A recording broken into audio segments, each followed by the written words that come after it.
Hello students, goodwill classes में आपका बहुत बहुत स्वागत है। हम लोग अपना एक नया चैप्टर स्टार्ट करने वाले हैं, चैप्टर नंबर 5। ठीक है, समांतर श्रेणी। समांतर श्रेणी चैप्टर नंबर 5, इंग्लिश में इसको कहते हैं अर्थमेटिक प्रोग्रेशन। बच्चों, अभी तक हमने कई चैप्टर कंप्लीट कर लिए हैं। उनकी 35 मिनट्स की वीडियोस आपको मिलेंगी। ठीक है, डिस्क्रिप्शन बॉक्स में आपको मिलेगा। उनको 1 बाय 1 देखिए और अपने चैप्टर्स को आप 2 से ढाई घंटे 3 घंटे के अंदर अंदर उनको कंप्लीट कर पाएंगे शॉर्ट वीडियोस में। अभी हम अपना एक नया चैप्टर नंबर 5 स्टार्ट करेंगे, समांतर श्रेणी। ये चैप्टर पूरा हिंदी मीडियम वालों के लिए है। इंग्लिश मीडियम के लिए बच्चों के लिए भी एक अलग से वीडियो तैयार की जाएगी। ठीक है, आप लोगों को ज़्यादा से ज़्यादा इनको शेयर करना है, लाइक सब्सक्राइब करना है। ठीक है, अभी हम करते हैं अपना चैप्टर नंबर 5 स्टार्ट, जिसका नाम है समांतर श्रेणी। जैसा कि नाम से ही पता चल रहा है, ठीक है, एक्सरसाइज 5.1 है ये। समांतर श्रेणी नाम से ही पता चल रहा है कि समान अंतर वहां पर होगा। ठीक है, समांतर श्रेणी क्या है, चैप्टर का नाम देखिए, समांतर, ये ऐसे समांतर श्रेणी। ठीक है, नाम से आपको काफ़ी कुछ पता चल जाएगा। बहुत ही अच्छा इंटरेस्टिंग चैप्टर है, बहुत ही इसमें इंटरेस्ट आपको आने वाला है बच्चों। सबसे पहले क्या लिखा है देखो, समांतर ये 2 शब्दों से मिलकर बना है। ठीक है, अगर हम इसको अलग अलग करें तो क्या शब्द बनेंगे, समान। क्या बनेगा समांतर में, समान, और एक बनेगा अंतर। क्या बनेगा, समांतर। और श्रेणी आप समझते होंगे कि श्रेणी का मतलब क्या होता है। श्रेणी मीन्स कोई श्रृंखला। ठीक है, कोई सीरीज या कोई श्रृंखला। ठीक है, तो श्रेणी का मतलब क्या हो गया, कोई सीरीज हो गई या कोई श्रृंखला हो गई। ऐसी एक श्रृंखला जिसके अंदर क्या है, अंतर समान है। तो ऐसी क्या श्रृंखला हो सकती है, तो आप एग्जाम्पल के तौर पर देखिए कि जैसे सबसे पहले हमने लिख दिया कितना, सबसे पहले हमने लिख दिया यहाँ पर 3। कितना लिख दिया, 3। अब 3 में अगर हम मान लो 4 ऐड कर देते हैं, ठीक है, 4 ऐड कर देते हैं तो आ जाएगा 7। 3 में फिर से 4 ऐड करते हैं अगर हम, तो आ जाएगा 11। बच्चों 3 में 4 फिर से ऐड कर देते हैं तो आ जाता है 15। और फिर इसी तरीके से बार बार ये चलता रहेगा। तो यही वो एग्जाम्पल है। ठीक है, यही एक वो एग्जाम्पल है जिसको हम क्या कहते हैं कि समांतर ये श्रेणी है। तो इसी को समांतर श्रेणी कहते हैं। इसी के बारे में हम आगे डिस्कस करेंगे। ठीक है, बहुत डिटेल में हम इसको पढ़ेंगे अभी। तो अभी इसी के ऊपर 5.1 एक बहुत ही बेसिक सी एक्सरसाइज है, बस जिसके अंदर हम लोगों को क्या बताना है कि ये समांतर श्रेणी है या नहीं। इस तरीके से कई आपको दी भी जाएंगे। ठीक है, और थोड़ा सा मैं आपको इंट्रोडक्शन बता देता हूँ इसमें कि और चैप्टर में हम क्या करने वाले हैं। ठीक है, हम ऐसा भी कर सकते हैं जैसे कि 3, 7, 11, 15 और आने वाली 11वीं टर्म क्या होगी। ठीक है, इस टाइप के क्वेश्चन आपको नेक्स्ट एक्सरसाइज में मिलेंगे। ठीक है, तो वो बहुत इंपॉर्टेंट क्वेश्चन हो जाते हैं, एग्जाम में पूछे जाते हैं। उसके बाद ऐसा भी आता है कि जैसे ये सभी टर्म्स हैं, ठीक है, तो इसमें तो ये कंटिन्यू चलती रहेगी, रुकेगी कहीं नहीं। समांतर श्रेणी आपको कह सकता है कि 11 टर्मों का सम कितना है, 20 टर्मों का सम कितना होगा, ये ऐसी टर्म्स कितनी हो जाएंगी, 20। तो 20 टर्म्स को सबको ऐड करेंगे तो क्या होगा, तो एक फॉर्मूले से हम उसको सॉल्व कर पाएंगे। ठीक है, वैसे हम ऐड करके भी बता सकते हैं कि कितना आएगा। तो इस टाइप के क्वेश्चन हम अपने 5.1 में देखेंगे। ठीक है, इस पूरे चैप्टर के अंदर देखेंगे। अभी 5.1 बहुत ही एक बेसिक सी एक्सरसाइज है। ठीक है, तो आपको समझना है भाई। तो फर्स्ट क्वेश्चन आप देखते हैं। तो फर्स्ट क्वेश्चन में आप देखें, सिर्फ इतना बताना है आपको कि निम्नलिखित स्थितियों में से किन स्थितियों में संबद्ध संख्याओं की सूची एपी है और क्यों। एपी मतलब क्या कहता है, अर्थमेटिक प्रोग्रेशन। ठीक है, अर्थमेटिक प्रोग्रेशन मतलब आपको बताना है कि या ये समांतर श्रेणी है या नहीं, इतना आप लोगों को बताना है। तो अब आप ये देखिए, जैसे ये एक समांतर श्रेणी है तो इसमें चेक करें कि ये एक एग्जाम्पल इसने बताया है, तो क्या ये समांतर श्रेणी बनाता है या नहीं बनाता है। बस इतना सा ही आपको आंसर इसमें करना है। क्या लिखा है, प्रत्येक किलोमीटर के बाद का टैक्सी का किराया।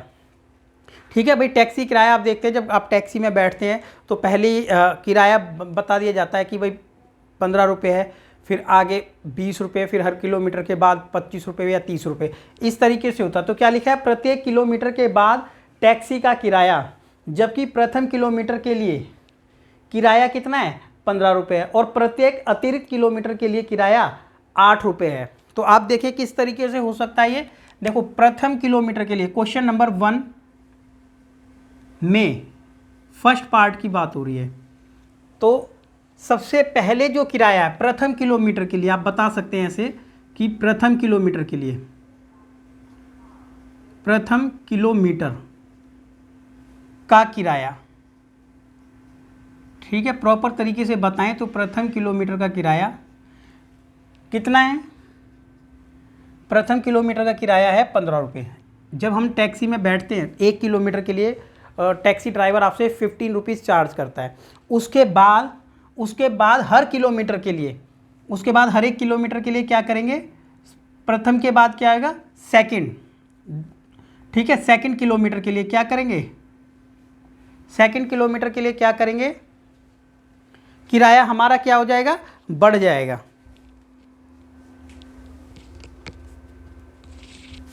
सेकंड किलोमीटर के लिए किराया देखिए कितना हो जाएगा? सेकंड किलोमीटर का किराया जैसा कि क्वेश्चन में बताया हुआ, क्या बताया था कि हर बार 8 जुड़ जाएगा। तो 8 जुड़ते ही कितना हो जाएगा किराया? 23 रुपीज़। कितना हो जाएगा? 23 रुपीज़। इसी तरीके से थर्ड किलोमीटर का, ये सेकंड किलोमीटर है, तो थर्ड किलोमीटर के लिए किराया क्या हो जाएगा? 23 में फिर से 8 ऐड हो जाएगा। तो एक प्रॉपर तरीके से अगर हम बताएं तो कितना हो जाएगा? ऐड करने के बाद कितना हो जाएगा? 31 रुपीज़ हो जाएगा। इसी तरीके से फोर्थ किलोमीटर का अगर बता देते हैं तो किराया हो जाना है 31 में फिर से 8 ऐड हो जाएगा, आप समझ पा रहे होंगे, तो हो जाएगा 39। तो कुल मिलाकर के एक अर्थमेटिक प्रोग्रेशन बनेगा या नहीं, ये आपको देखना। एक श्रृंखला यहाँ पर बनेगी, ठीक है। श्रृंखला क्या बनेगी? 15 रुपये, 15 के बाद अगर कोई 2 किलोमीटर जाता है तो 23 रुपये देने होंगे, 3 किलोमीटर जाता है इतना और 4 किलोमीटर जाता है, इस तरीके से चलेगा।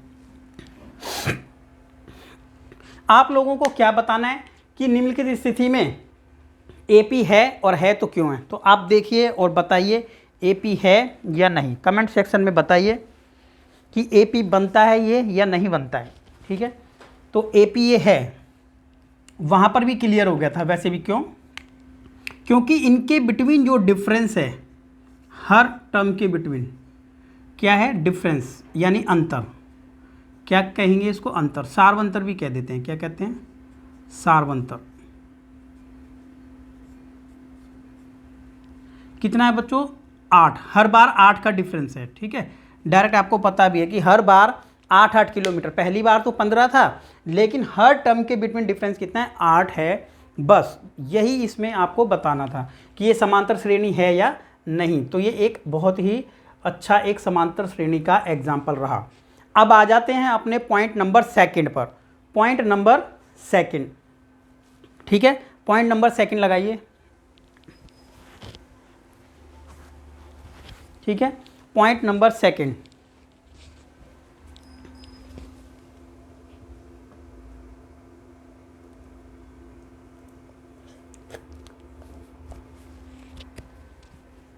ये पॉइंट नंबर सेकंड है। अब ध्यान से देखें इसको।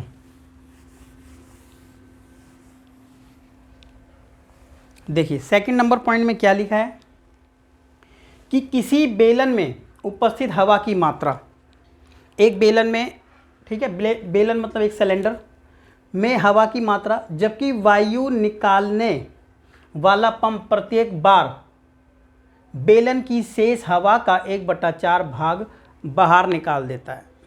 तो आपको क्या लगता है, क्या ये एक समांतर श्रेणी बना सकता है या नहीं? देखिए क्या हुआ, अब बेलन में हवा कितनी है ये तो हम लोगों को नहीं पता है। अगर हम चाहें तो वहाँ पे मान जरूर सकते हैं कि माना हवा बेलन में इतना है, ठीक है। तो कोई भी यूनिट आप मान सकते हैं, एक्स यूनिट मान लीजिए, ठीक है, कि बेलन के अंदर हवा कितनी है? एक्स यूनिट है। बट एक्स यूनिट में थोड़ा सा आपको प्रॉब्लम होगी, तो यहाँ पर ये बताया तो नहीं है, तो हम इसमें मान सकते हैं, ठीक है। एक छोटा सा एग्जांपल लें तो मैं लिखूँ यहाँ पर, माना बेलन में, ठीक है, बेलन में हवा, आप अपने हिसाब से भी बता सकते हैं कि बेलन में हवा कितनी है।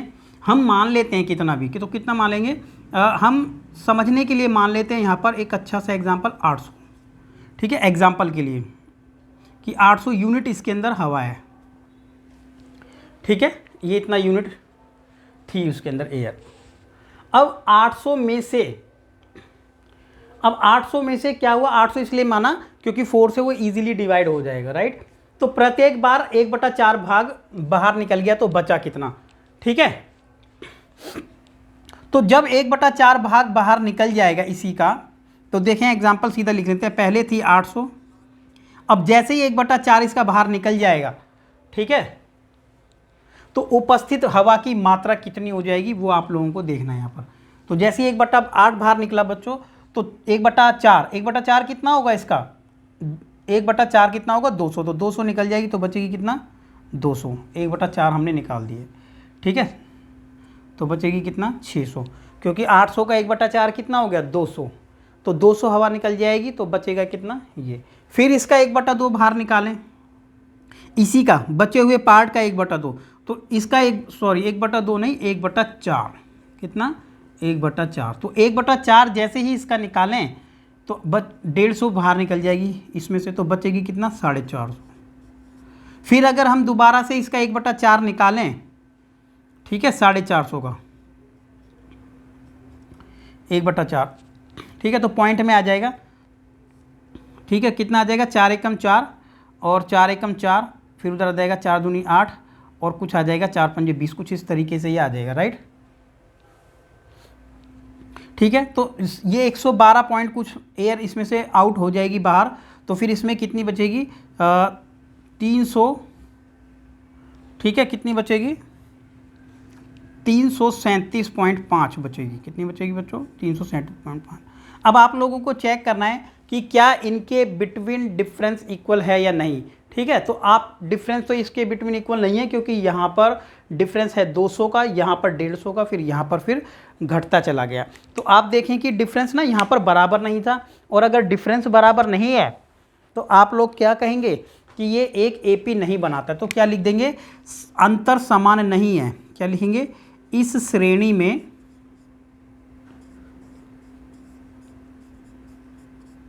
अंतर समान नहीं है, क्या नहीं है समान नहीं है, बस इतना ही आप लोगों को बताना है, ठीक है, नहीं है, ठीक है। तो ये एक समांतर श्रेणी नहीं बनाता, इसीलिए एपी नहीं है, एपी मतलब अर्थमेटिक प्रोग्रेशन नहीं है, बता सकते हैं आराम से, ठीक है। तो इस तरीके से हम लोगों ने ये कंप्लीट किया है। अब आ जाते हैं पॉइंट नंबर 3 पर। पॉइंट नंबर 3 आप लोगों को बताना है कैसे, इसी तरीके से, ठीक है, सिंपल है। आप बता सकते हैं कि प्रत्येक मीटर की खुदाई के बाद एक कुआं खोदने में आई लागत, ठीक है, जब हम कुआं खोदते हैं तो जब हम किसी लेबर को बुलाते हैं तो क्या कहा, जबकि प्रथम मीटर, ये फर्स्ट वाले क्वेश्चन की तरह है, ऑटो जैसे हम चला रहे थे उसी की तरह, कि प्रथम बार जब कोई पर्सन कुआं खोदता है तो वो कहता है मैं 1 मीटर जब उसको खुदाई करूँगा तो 1 मीटर के लिए कितना 150 रुपये उसको चाहिए। फिर उसको बताया गया कि हर बार अगर वो जितना 1 मीटर बढ़ाओगे तो उसके बाद 50 रुपये एक्स्ट्रा लेगा, फर्स्ट टाइम 150 रुपये लेगा, ठीक है, क्योंकि वो आएगा स्पेशली आएगा तो 150 रुपये लेगा। अगर आप 2 मीटर के लिए कहोगे उसको खोदने के लिए फिर बढ़ा देगा वो कितना 200, फिर उसके बाद 250, फिर उसके बाद आप बताइए कि समांतर श्रेणी है या नहीं, कमेंट करके बताना है आप लोगों को, ठीक है। और थोड़ा सा उसके बारे में इस तरीके से स्टेटमेंट लिख देना कि प्रथम किलोमीटर के लिए लाइक दिस, प्रथम किलोमीटर के लिए यहाँ फिर 50 रुपये बढ़ गया, फिर 50, तो आप देखें तो डिफरेंस हर बार 50 का है, ठीक है। फोर्थ नंबर, खाते में प्रत्येक वर्ष का मिश्र धन, ठीक है, खाते में प्रत्येक वर्ष का मिश्र धन 10,000 रुपये, खाते में प्रत्येक वर्ष का मिश्र धन क्या होगा ये आप लोगों को बताना है, कि जबकि 10,000 रुपये की राशि 8 वर्ष की 8% वार्षिक दर से चक्रवृद्धि ब्याज पर जमा की जाती है, ठीक है। अब ये जो पॉइंट है ब्याज वाला पॉइंट है, ब्याज आप लोगों को पता होगा कि 2 तरीके का ब्याज होता है, एक तो होता है सिंपल यानी साधारण ब्याज, और दूसरा होता है कंपाउंड इंटरेस्ट यानी चक्रवृद्धि ब्याज। लेकिन यहाँ पर चक्रवृद्धि ब्याज की बात हो रही है, ठीक है। चक्रवृद्धि ब्याज एक ऐसा ब्याज होता है जो क्या होता है, ब्याज के ऊपर ब्याज मिलता है, ब्याज के ऊपर ब्याज मिलता है। यानी ऐसा नहीं है कि एक सिंपल रेट से ब्याज मिलता है। सिंपल रेट में क्या होता है, ठीक है, आपको क्या है, आंसर का रिप्लाई करना है कि जब आप लिखें कि ये समांतर श्रेणी है तो क्यों है, नहीं है तो क्यों नहीं है, ये आपको बताना है। और आप कैसे बताएं वो आप देख सकते हैं, ठीक है। तो आप अपनी तरीके से जो जैसा भी आपका तरीका है बता सकते हैं, ठीक है। सिर्फ अभी यहाँ पर आपको बताना ही है, आपका रिप्लाई सेटिस्फैक्ट्री होना चाहिए ओनली, बस, ठीक है। तो देखें क्या है कि ये आपको पता होगा कि सिंपल इंटरेस्ट, मैं यहाँ पे बता देता हूँ आपको कि साधारण जो ब्याज होता था, कौन सा होता है, साधारण, ठीक है। ब्याज दो तरीके का होगा, और एक हो गया साधारण, इधर लिख लेते हैं, ये हो गया साधारण, और दूसरा हो जाता है चक्रवृद्धि। कौन सा होता है, चक्रवृद्धि ब्याज, दो तरीके का। सिंपल में मान लेते हैं, इस क्वेश्चन के अकॉर्डिंग कह रहा था कि 10,000 रुपये आपने जमा किए थे, ठीक है। आपके लिए इंट्रोडक्शन ये मिल ही जाएगा यहीं पर। अगर ये साधारण ब्याज होता, अगर साधारण होता, लेकिन साधारण नहीं है, ये चक्रवृद्धि, ठीक है, पर एनम, तो हर बार 800 रुपये मिलते। पहले साल 8% कितना होता है इसका, 800 रुपये। तो ये पहले साल है, तो दूसरे साल में अमाउंट इसका 10,800 हो जाता। अगले साल फिर मिलता है इंटरेस्ट 800, ठीक है। अगले साल की बात करें, ये फर्स्ट ईयर पैसे लगाए थे आपने, तो सेकंड ईयर जब ये इतना हो गया आफ्टर, ठीक है, ये समझ जाओ आप कि ये फर्स्ट ईयर में इतना लगाया था, तो आफ्टर फर्स्ट ईयर ये हो गया। फिर कितना हो जाएगा, इसको जोड़ देंगे तो 10,000, 11,600 हो जाएगा, फिर 800 मिलेगा। अब आप समझ सकते हैं इंटरेस्ट हर बार 800 बढ़ रहा था। तो ये तो समांतर श्रेणी था, ठीक है, ये समांतर श्रेणी था। लेकिन यहाँ पर क्या होता है कि 10,000 रुपये इंटरेस्ट है, जैसे 10,000 जमा किया तो पहली बार तो इंटरेस्ट 800 मिलेगा, फिर इसको ऐड कर देंगे 10,800। लेकिन अगली बार इंटरेस्ट यहाँ पर तो 800 मिला, फिर 800 मिला, ये भी 800 मिला, ये प्रिंसिपल अमाउंट पे मिला, जो हमने प्रिंसिपल अमाउंट जमा किया था, राइट। प्रिंसिपल अमाउंट जमा किया था कह लो, या फिर कहो क्या, जो हमने सबसे पहले मूल राशि जमा की थी उसी पे ब्याज मिलता है, ठीक है। ये आपके छोटी क्लासेस का कंसेप्ट है ब्याज वाला, आपने पहले किया होगा, 8th क्लास में भी था। अब क्या करें यहाँ पर कि चक्रवृद्धि ब्याज में क्या है कि पहले मिला इस पे, अगली बार जो इंटरेस्ट मिलेगा वो इस अमाउंट पे मिलेगा। तो इंटरेस्ट नेक्स्ट टाइम का अगर हम बात करें तो इसका इंटरेस्ट 8% कितना आएगा वो निकाल लेंगे हम लोग, ठीक है। 8% आएगा इसी का, देखो इसी का 8% निकालेंगे तो इंटरेस्ट चेंज हो जाएगा। तो ज़्यादा करने की ज़रूरत पड़ेगी नहीं, 8 64, 8 के 8, तो इंटरेस्ट मिला बच्चों 864 रुपये। तो आप इतने से ही बता सकते हैं कि, तो इंटरेस्ट देखिए, तो फर्स्ट टाइम अमाउंट इतना हो गया और दूसरी बार हो गया था इतना, ठीक है। अगर आपको ज़्यादा भी जाने की ज़रूरत नहीं है तो आप देखें, सबसे पहले हमने किया था अमाउंट 10,000, 10,000 से बढ़ के हो गया 10,800। आप डायरेक्ट ये भी लिख सकते हैं, ठीक है, आपको दोनों में डिफरेंस भी पता चल गया है, ठीक है भाई। ये 4, 6, 8 दूनी 16, 1, ठीक है। अब आप देखिए कि डिफरेंस क्या है, ये मिश्र धन कहेंगे हम इसको, जो ब्याज जुड़ने के बाद आया, ब्याज जुड़ने के बाद जो आया वो हमारा मिश्र धन या फिर कहते हैं अमाउंट है। तो आप देखेंगे कि डिफरेंस ना, यानी डिफरेंस इसका डी कहेंगे, डिफरेंस पहले तो आया था 800 रुपये का, लेकिन अगली बार का जो डिफरेंस है ना इनके बिटवीन, वो 864 का है, जो कि डिफरेंस बराबर नहीं है। और डिफरेंस बराबर नहीं है इसमें, तो हम कह सकते हैं इजीली क्या, कि ये एक समांतर श्रेणी नहीं बनाता है। बता सकते हैं कि D1 बराबर है नॉट D2, लिख दें समांतर श्रेणी नहीं है, रीजन भी बता दिया, ठीक है, समांतर श्रेणी नहीं है। ये आपको समझाने के लिए बताया, वैसे सॉल्यूशन आपका इतना ही सफिशिएंट है, ठीक है। दोनों में डिफरेंस क्या है, ये कंप्लीट हो गया है। अभी आ जाते हैं क्वेश्चन नंबर अपना सेकंड पर, ठीक है। फर्स्ट वाले में सिर्फ आपको देखो, अच्छा क्वेश्चन है ये भी, कि आप लोगों को समझने के लिए यहाँ पर मिल रहा है कि एक्चुअल में समांतर श्रेणी क्या होती है, क्या उसके एग्जाम्पल हो सकते हैं। आप और भी एग्जाम्पल अपने आप भी बना सकते हैं ठीक है, और भी किसी भी तरीके का एक एग्जाम्पल बना सकते हैं। मान के चले आप इनकम कर रहे हैं, ठीक है, इनकम पहले दिन आप 100 रुपीज़ कमा रहे हैं, अगले दिन 150 कमा रहे हैं, फिर अगले दिन 200 कमाते हैं, फिर अगले दिन आपका अमाउंट यह बढ़ता चला जाता है। तो सेम रेट से बढ़ रहा है अगर वो, ठीक है, डिफरेंस इक्वल आता है, अगर क्या आता है, डिफरेंस इक्वल, ठीक है, घटाने के बाद जो है डिफरेंस, अगर वो इक्वल है तो आप कह सकते हैं कि समांतर श्रेणी है। ठीक है, ये एक्सरसाइज बहुत अच्छी एक्सरसाइज है, वैसे बेसिक भी है और आपको क्लियर होगा। ठीक है, चलो देखते हैं आगे। अगला पॉइंट नंबर 2।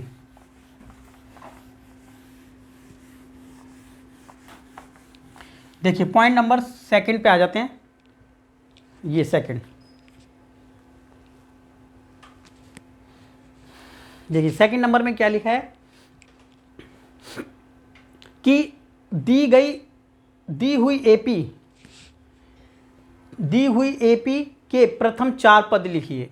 ठीक है, दी हुई एपी के प्रथम 4 पद लिखिए, जबकि प्रथम पद ए और सारवंतर डी, ठीक है, निम्नलिखित हैं, आपको बता दिया है। तो आपको एक बात बताएं कि जो एपी हम लोगों ने बनाई थी, जो समांतर श्रेणी बनाई थी, उसका जो फर्स्ट टर्म होती है उसी को इसने क्या है, प्रथम पद, इसको ए से दिखाया गया। और डी यहाँ पर डिफरेंस को कह रहा है, जितना भी उसके अंदर डिफरेंस होता है। अब आप एक बात बताइए, अगर आपको बता दिया जाए क्वेश्चन नंबर 2 का फर्स्ट पार्ट, ठीक है, क्वेश्चन नंबर 2 का फर्स्ट पार्ट, कि आपको बता दिया कि एक श्रेणी का प्रथम पद ए है, कितना है, ए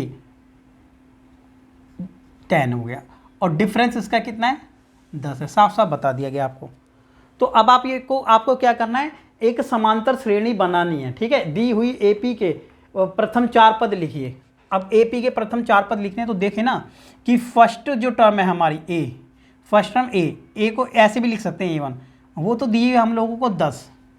ठीक है बच्चों, अब जो हमें निकालनी है सेकंड टर्म, तो आपको पता है सेकंड टर्म जब हम निकालेंगे तो इसी सेकंड टर्म में क्या करेंगे, जो फर्स्ट वाली टर्म होगी ना हमारी, ये A1 भी कह सकते हैं, इसको क्या कह सकते हैं, A1, क्योंकि फर्स्ट टर्म है A1। ठीक है, एक बार साइड में दोबारा से समझ लेते हैं। देखिए जैसे हमने अभी एक स्टार्ट करते टाइम क्या लिखा था, सबसे पहले हमने एक टर्म लिखी थी 3, फिर लिखा था 4, फिर लिखा था 7 और फिर लिखा था 11। इस तरीके से एग्जाम्पल लिया था हम लोगों ने।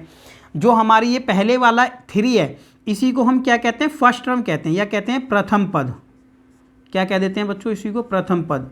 तो प्रथम पद कितना है, A1 भी लिख लेते हैं इसको, राइट, या A भी लिख लेते हैं, तो ये 3 है। इनके बीच में जो डिफरेंस है उसको कहते हैं सारवंतर। क्या कहते हैं, सारवंतर। तो सारवंतर कितना है बच्चों, सारवंतर है D। कैसे दिखाते हैं इसको, D से दिखाते हैं। और डिफरेंस कितना है बच्चों इसके अंदर, डिफरेंस है, देखो कितना डिफरेंस था यहाँ पर, पहले था 3 और फिर 7 और 11 के बाद 15 था, राइट। तो इनके सारवंतर कितना है, इनके बिटवीन 4। भाई इसको घटाओ आपस में, तो घटाते ऐसे भी दिखा सकते हैं। ये वाली टर्म हमारी A1 है, ये वाली टर्म हमारी A2 है, ये वाली A3 कह देते हैं उसको, और आगे आने वाली को A4, A5, A6 इस तरीके से कह देते हैं। अब डिफरेंस जब हम निकालें, इसमें से ये घटा दें, भाई इसमें से, इस वाली में से ये घटा दो, तो तभी भी पता चलेगा कि 7 में से 3 गया 4 आ जाएगा। या इसमें से ये घटा दो, तभी भी वही आएगा। ठीक है ना, तो यहाँ पर ये 2 चीज़ें आ गई हैं, A और D। इनको A और D अभी फ़िलहाल हम लोगों को यहाँ पर ध्यान रखना है।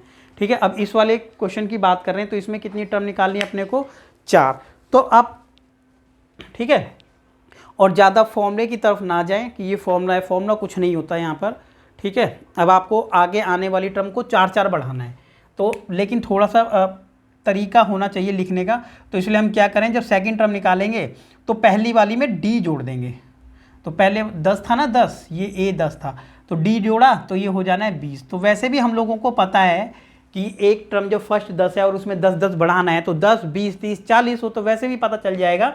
लेकिन प्रॉपर तरीके से दिखाने के लिए फिर जो हमारी सेकंड टर्म आई है उसमें D जोड़ देंगे, यानी 20 में फिर से 10 जोड़ देंगे, जो कि हो जाएगा 30।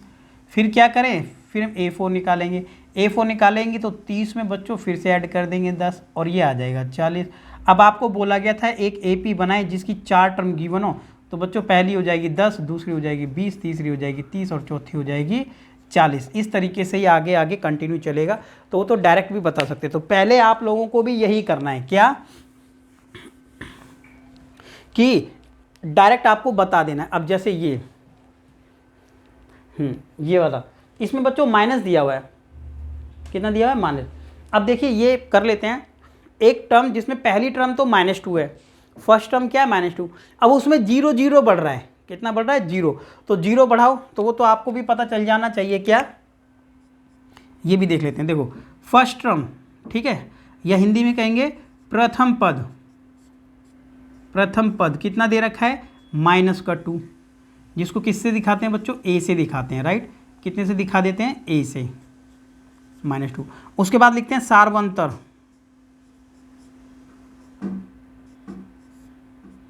सार्वंतर को बच्चों d से दिखा देते हैं, कितना दे रखा है उसमें 0, ठीक है, 0 से दिखाते हैं। अब क्या करें, 0 आ गया, अब क्या करें बच्चों, अब हम निकाल लेंगे इसके अंदर इसकी समांतर श्रेणी कैसे निकालेंगे। तो आपको पता है जब कोई श्रेणी 0 0 ही बढ़नी ही नहीं है, वो 0 का डिफरेंस, तो क्या लिखेंगे AP, अगर हम डायरेक्ट भी बताएं तो ये बनेगी, देखो 2 0 जोड़ो इसमें वही रहेगा, फिर से 0 जोड़ो वही रहेगा, एक बार और 0 जोड़ो वही रहेगा, तो ये तो यही बन जाएगा, ठीक है, समांतर श्रेणी बन गई है इस तरीके से। लेकिन अब आपको फॉर्मूले थोड़ा सा इस तरीके से दिखाना है, इस तरीके से, तो वो आप भी दिखा सकते हैं, राइट।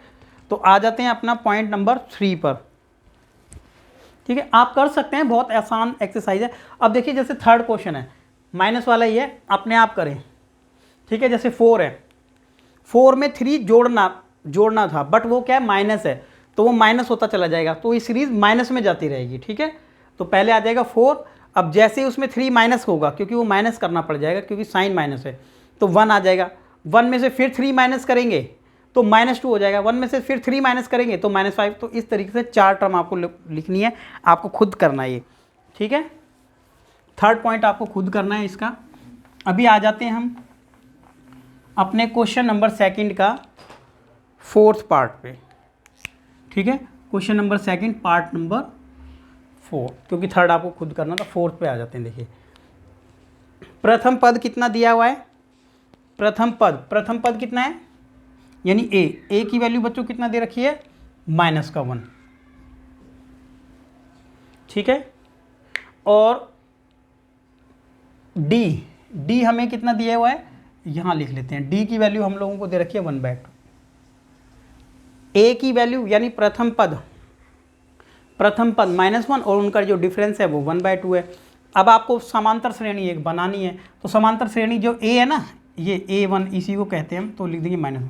अब जैसे ही हम A2 निकालेंगे तो आप लोगों को पता है जो भी हमारा A1 था उसी में ऐड करेंगे D, तो बच्चों A1 -1 था और D है 1/2।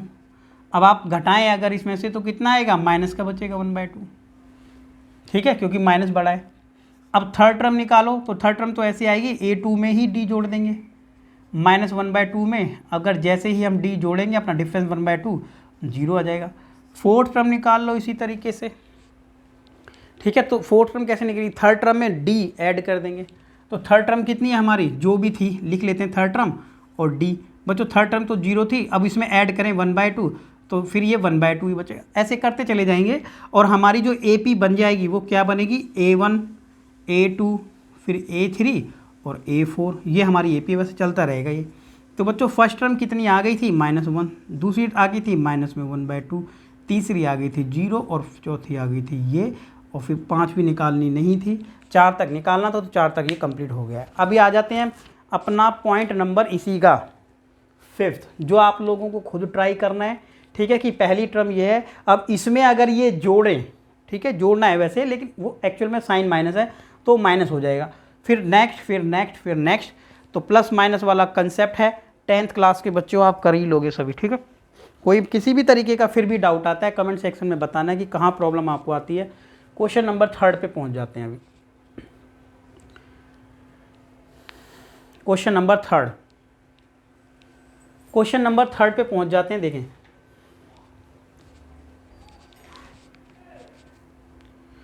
तो थर्ड क्वेश्चन हम एक काम करते हैं, अभी थर्ड क्वेश्चन के लिए हम देखेंगे नेक्स्ट वीडियो, जिसके अंदर अपना थर्ड और फोर्थ क्वेश्चन आपको नेक्स्ट पार्ट इसमें मिल जाएगा, ठीक है। तो वीडियो को कंटिन्यू देखें, चैनल को जितना हो सके लाइक कीजिए, शेयर कीजिए, सब्सक्राइब कीजिए। Thank you.